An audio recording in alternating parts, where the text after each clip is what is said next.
One. Well, everybody, welcome back to Relentless Talk Radio. We've had like a very interesting technical experience here. So We got rain, we got kids, we got living. How about? Where are the locusts at? This is episode 47 of Relentless Talk Radio. I have Alisa Glutz, who is one of my best friends and the founder of Color My Credit on the line. She has just picked her children up from school. We had a little bit of technical problem. There's the girls in the back. Thanks, girls, for being troopers.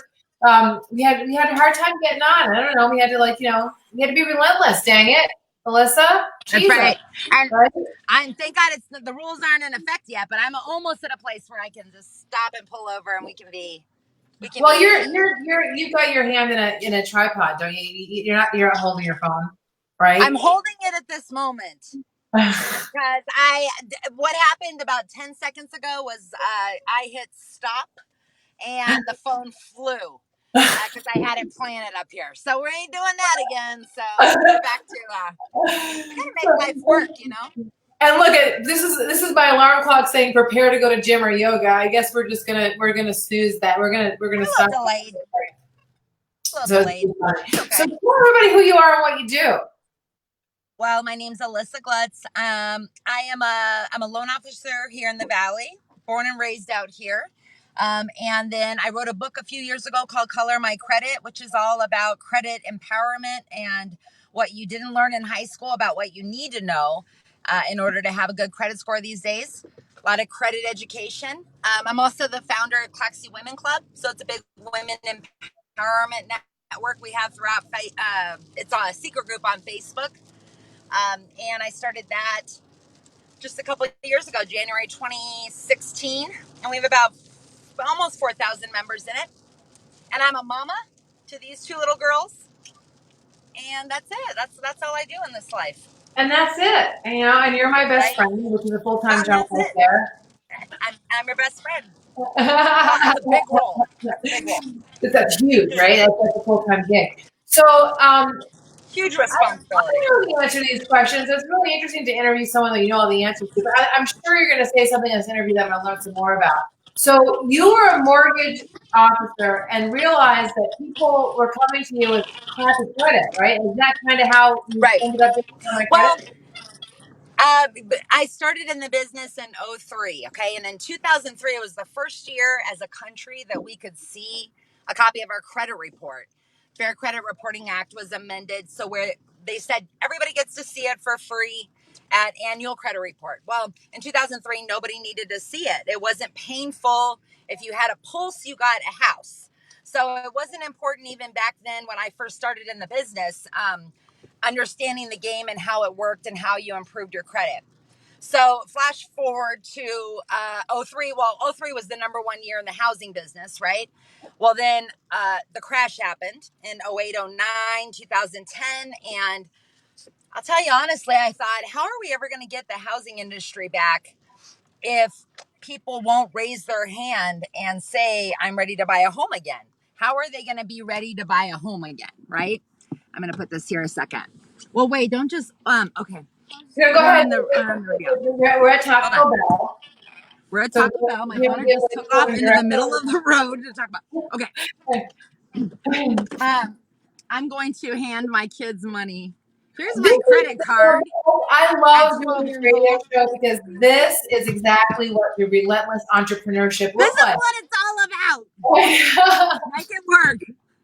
So back to my reasoning here. But once I knew that the housing market was never going to be able to come back if people didn't have some clear steps on how to get there, I just knew that there was going to have to be this step 1, step 2, step 3 in order to get back there again. But what I also noticed was this time around in around 2011, 2012, the amount that your monthly payment was going to be based on had a huge impact based on what your credit score was. Overnight in 2011, Fannie Mae and Freddie Mac implemented all these things called risk-based pricing adjustments. And basically overnight, if you didn't have a 740 FICO, then you were going to pay a little bit more for that house. Your interest rate was going to be a little bit more. The mortgage insurance you pay for a house was going to be a little bit more. And all of a sudden, if you had a 670 credit score, it would be the same house payment on a $250,000 house as somebody who has a 740 FICO buying a $335,000 house. And I'm comparing it going, wow, that's like a $500 difference in their payment. Right. If they just knew how to get their credit score from 670 to 740. So I really just started tackling how the algorithm for FICO works for a mortgage. And that sounds so brainiac that I use that on every date. I say, well, I basically deconstructed an algorithm for FICO. What did you do? You know, and that's why I'm single. No, I'm just kidding. They're all like, well, you sound boring. I don't know. I'm not that single anymore. But that you were working in an industry where you realized there was a giant shift. And you know, I had purchased my building that I had an apartment. It was an apartment building, and it was where I built my salon in 2006. Mm-hmm. So when I bought again in 2017, it was a completely different experience. I mean, totally different. Not only totally different on that side of it, but what I was noticing was a lot of newspaper articles coming out around 2012 saying, you know, this many people lost their home to foreclosure in the crash, and this many people are back, you know, in the market again. They're back. 7 years has gone by, and now they're eligible to buy a home again, but they're not. And I started looking at it really closely, saying, okay, so 7 years is how long it stays on someone's credit. Well, when was the highest charge-off rate in our country? When was the point when everybody was about 6 months behind on their credit cards and the credit cards were charging off? And I found that it was about second quarter of 2010.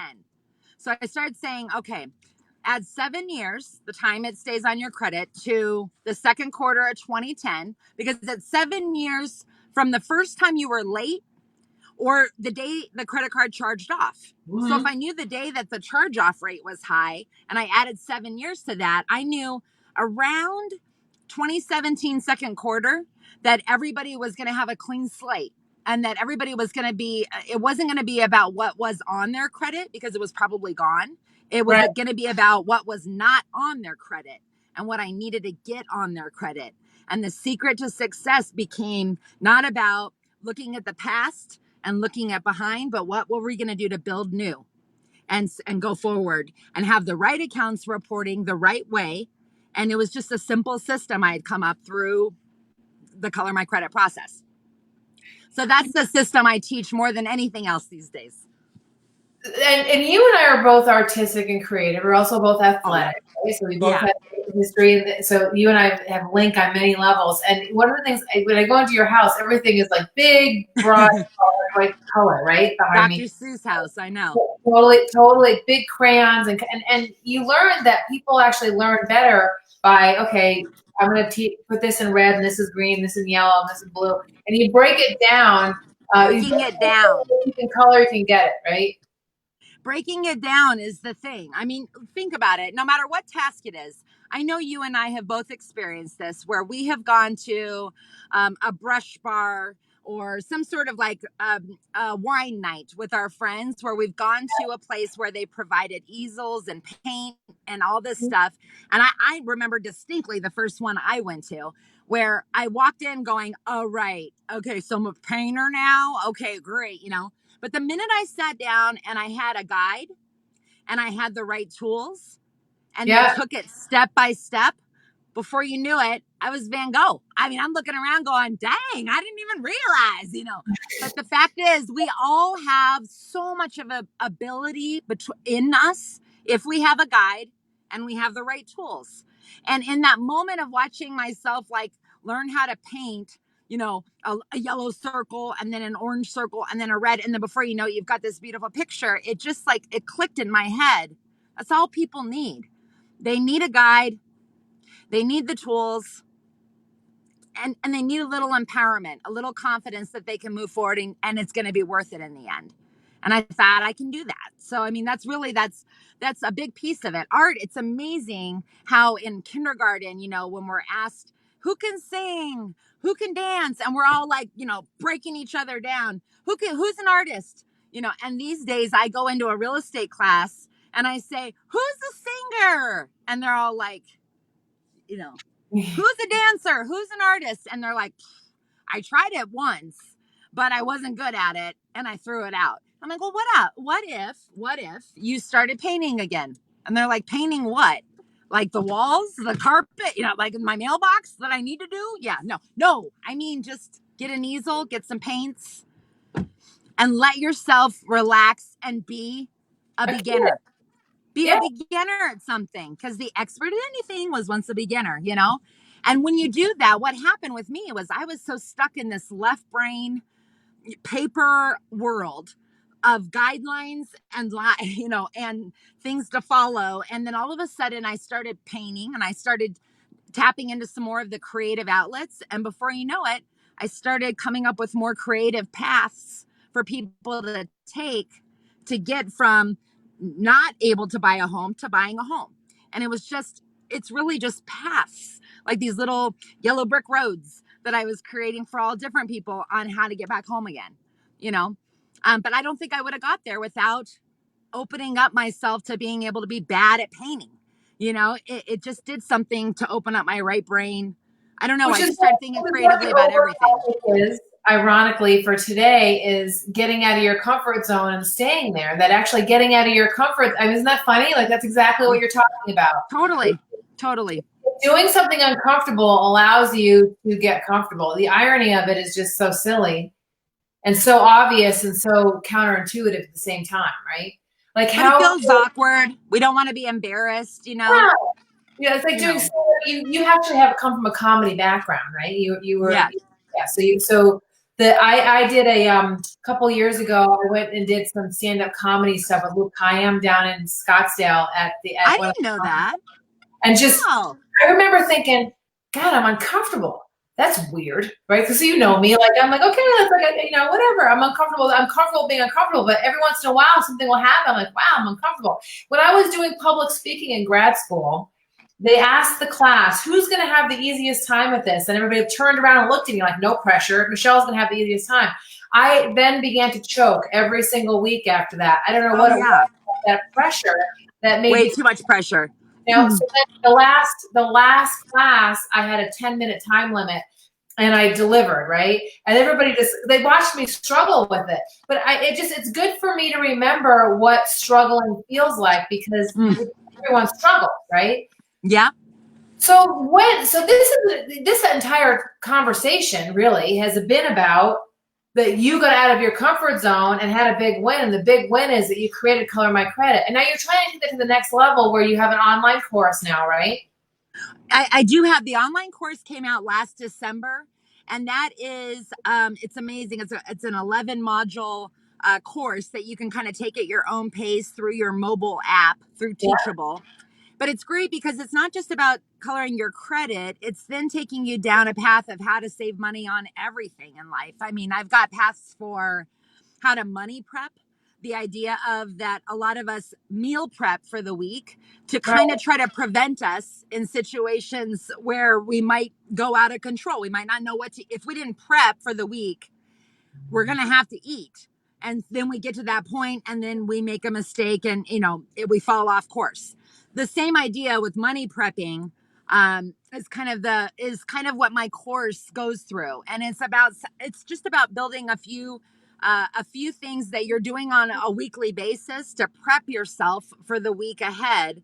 It might be buying a couple discounted gift cards for a couple restaurants. If you know you're going to take your clients to a couple nice restaurants, you go ahead of time and go to. You're like the money MacGyver. The MacGyver. Yeah, MacGyver. I use that for mortgage. Because we're total geeks, right? We're always sharing back and forth. You have got like every single way that you can MacGyver. And, I naturally have done this, but some people don't naturally do this that's a perfect example. If you're planning on taking a client out, just go to Costco and get the Fleming's gift card. Or even better, there's all kinds of different ways. Yeah. Fleming's is a great one. Or you can go on the Raise app, gift card granny, and you can get 30 to 40% discounted gift cards to like Macaroni Grill, to On the Border, to different places where It's simple and it's not something for you to hang on to. You literally show the app to the server and they scan the barcode and that just paid for the meal.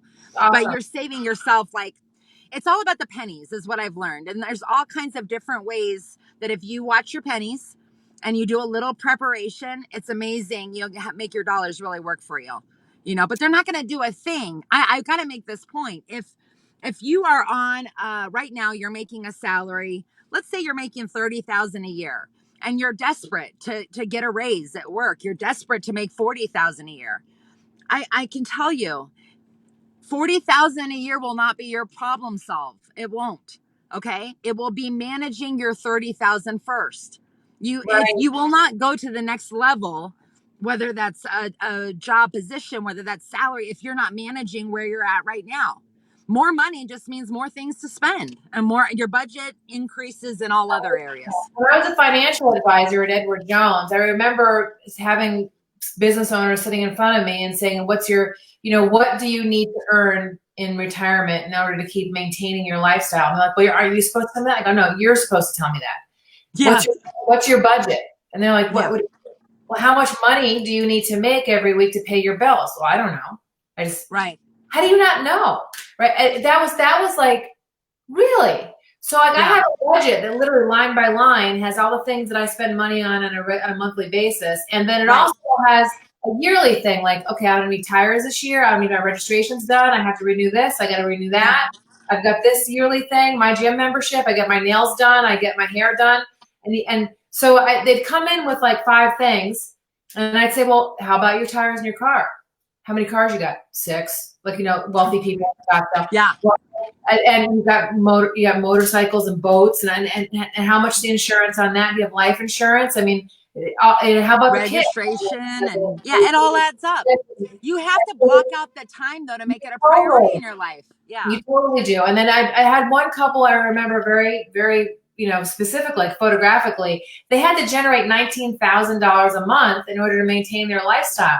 And they didn't have much in their retirement as it is. So when Edward Jones had a really great, and any financial advising firm that you work with is going to have this tool that you pop in, like what they need to generate in retirement, how much they need to save per month and put into some type of retirement situation to be able to generate that kind of capital. And they needed to put like $9,000 in a month in order to retire at the time that they wanted to generate that cash. And they both just got white and pasty. I said, so you have choices. You can either make more money, which is what most people go to, or you can reduce what you spend. Save more and keep more of your money. Motorcycle, and if you're already, like, if you're a single mom and you're making 30 grand a year, that reducing your spending is you have some really great suggestions for the normal people of the world.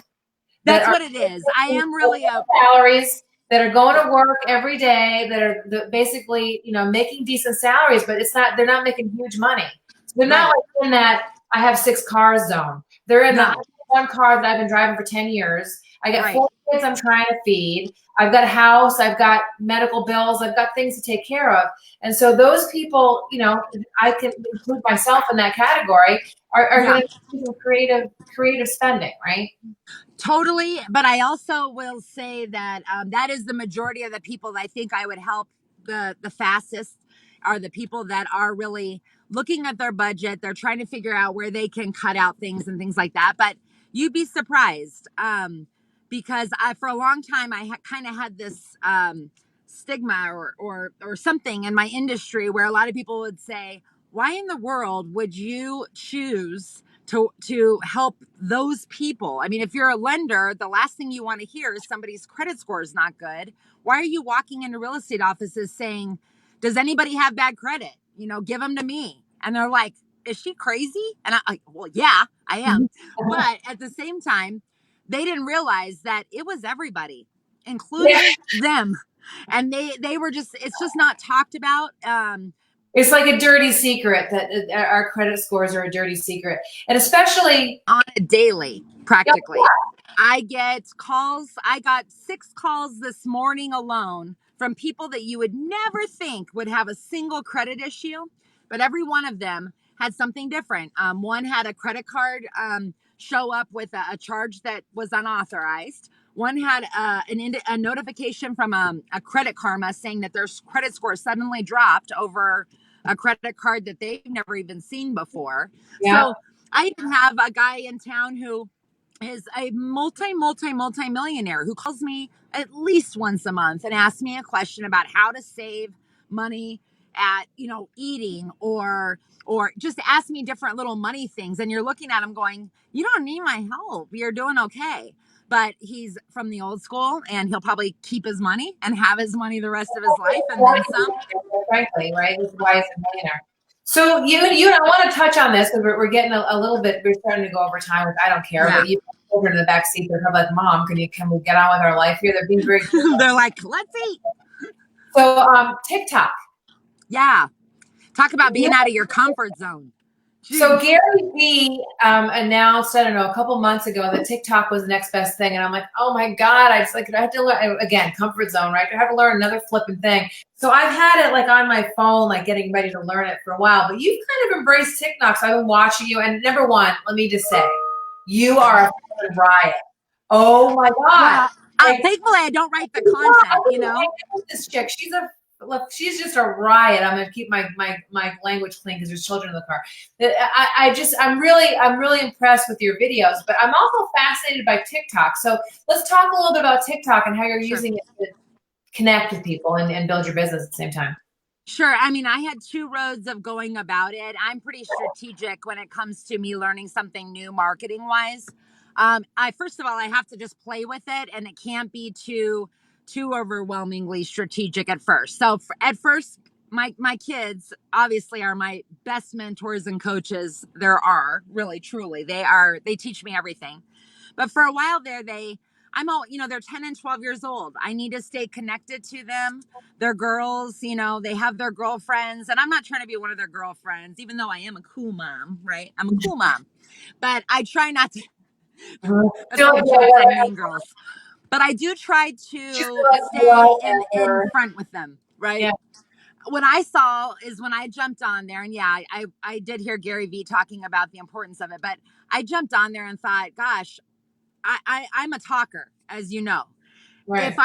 If this app could teach me how to talk in more sound bites and more, if I can learn how to get the content that I want out in 1 minute, because you got 1 minute or less. Right. And the visual, I just loved the whole ability to make them very simply and easily. I can make 5 or 6 within about a 45-minute time frame total.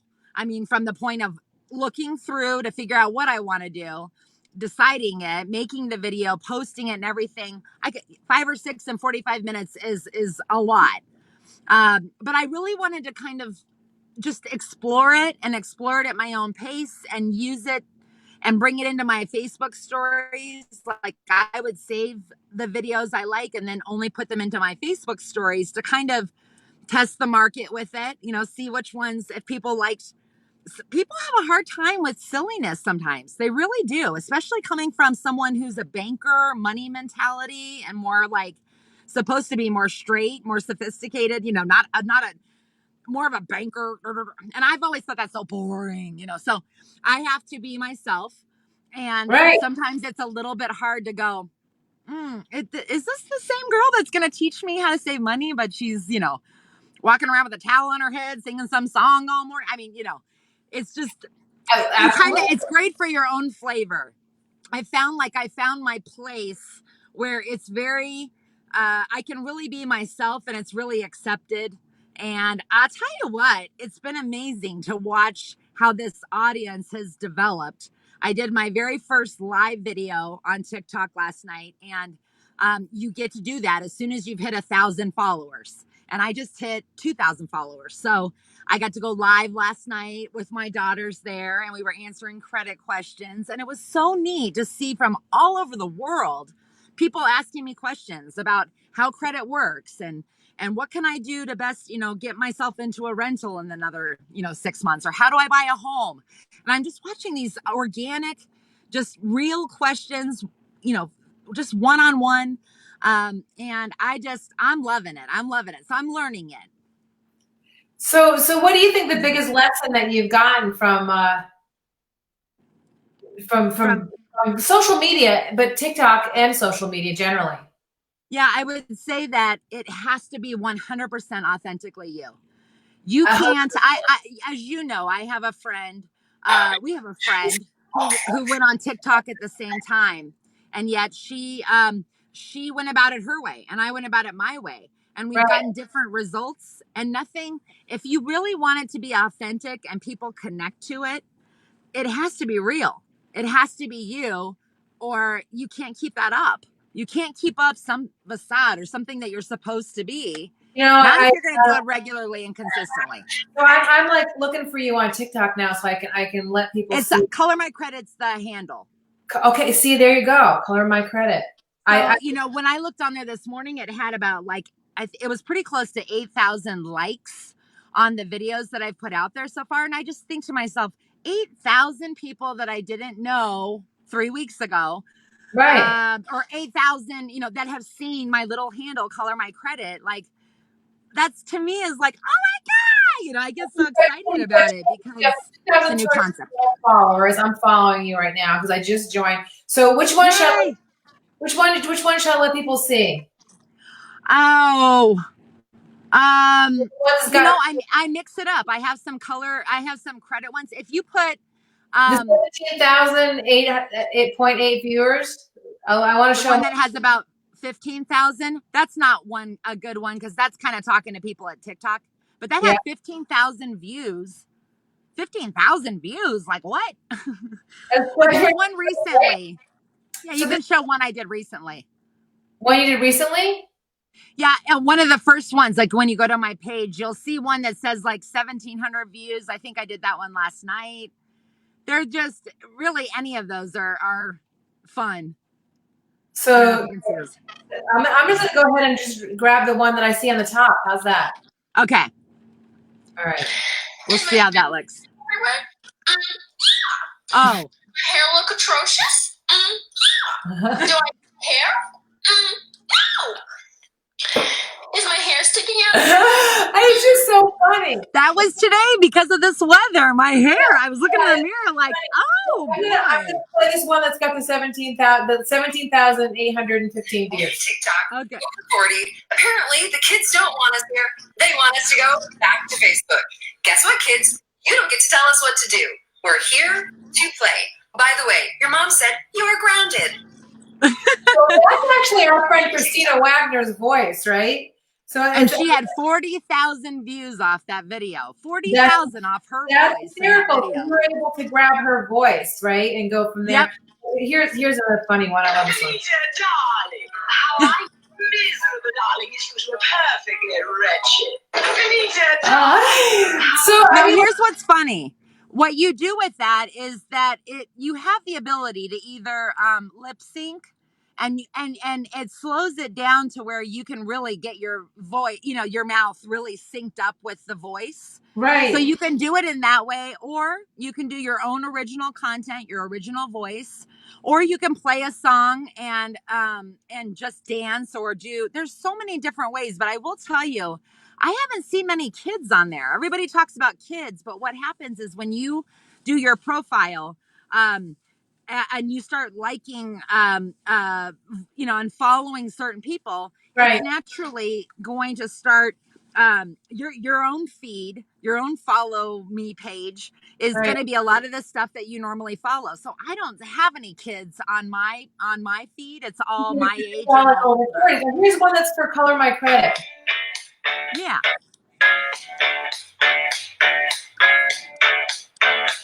That's me screaming.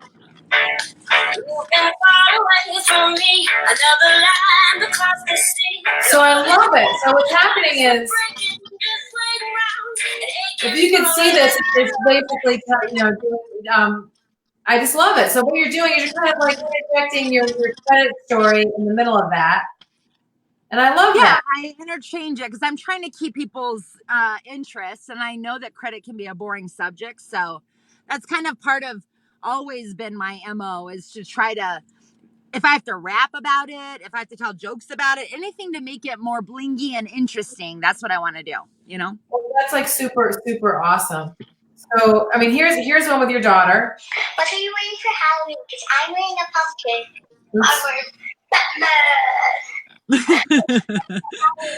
We have a lot of fun. Yeah, it's funny. Doc and I were watching it and thinking, like, how cool would it be if this was your mom, right? Yeah, we do have a lot of fun. It's just having a mom that's got a sense of humor is the best thing ever. So today is now Women's National Entrepreneurship Month, and one of the things that you and I have in common is that we're very pro-women. So December 4th is to choose a woman-owned company first, if you'd like, if you can find one that really fits your need on December 4th, and it's the hashtag choose women. So on December 4th, if you happen to be looking for a house, you might want to look for the Glutz Group. So is it Glutz Group? The Glutz Group is part of Cherry Creek Mortgage. Yeah. Cherry Creek Mortgage is a national bank, but yeah, Glutz Group, we're up on Scottsdale and Frank Lloyd Wright, but I am licensed in Arizona and California. So I can take care of anybody who wants to purchase residential property in those 2 states. And they can find you on colormycredit.com. Or AlisaGlutz.com is where you'll find my mortgage stuff. Okay, so AlisaGlutz.com is so ALISAGLUTZ for the podcast listeners. And I really appreciate how patient your children have been in the back seat. I mean, They've given me nudges, but it's okay. I squeeze them both when I see them. Thank you so much for dealing with the technical issues, for having a conversation about TikTok, for showing people that what it looks like to think out of the box, be out of the box, being a single parent and a strong woman all at the same time, and for being flippin' funny while you're doing it. I just love you. Thank you for the opportunity to come on and talk about the stuff I'm excited about. I appreciate you. I just love you so much, and I'm looking forward. I do too. I love you. We're going to see Cher this weekend. I'm so excited. So, but that's kind of the cool thing about being an entrepreneur too. We don't take life too seriously. We wear it loosely, and we have fun when we can, right? We fit fun in. Right. So kiss and it attracts the right people to us, right? It does. And you and I actually, you were watching my live videos when I was making my paintings behind me, and you kept on wanting to meet me, and it was one of those things where the stars weren't aligning, and then one day I called you, and you were like, I thought you didn't want to meet me. Yeah. We were destined to be friends. It just took a couple of years. But it was funny because our mutual friend Elena. We best friends immediately, and we were. So I appreciate you so much. I love you very much. Kiss those kids in the back seat, and we'll see you soon. We love you, Michelle. See you later, Alexander. Bye. Bye-bye. All right, so that's a wrap. I mean, it's amazing. We had some technical difficulties in the middle there today that slowed us down, but that's a wrap for episode 47 of Relentless Talk Radio. You can see us on replay on the Relentless Talk Radio business page anytime you want, or you can go to YouTube.MicalizziEnterprises.com, or you can just go ahead and Google Relentless Talk Radio YouTube, and you'll find the YouTube channel with all of the YouTubes of all the interviews of all of my stuff that I've done for the past 5 years. So that's it. Episode 47 of Relentless Talk Radio is a wrap. Thanks a lot, everybody. Have a good day. Take care.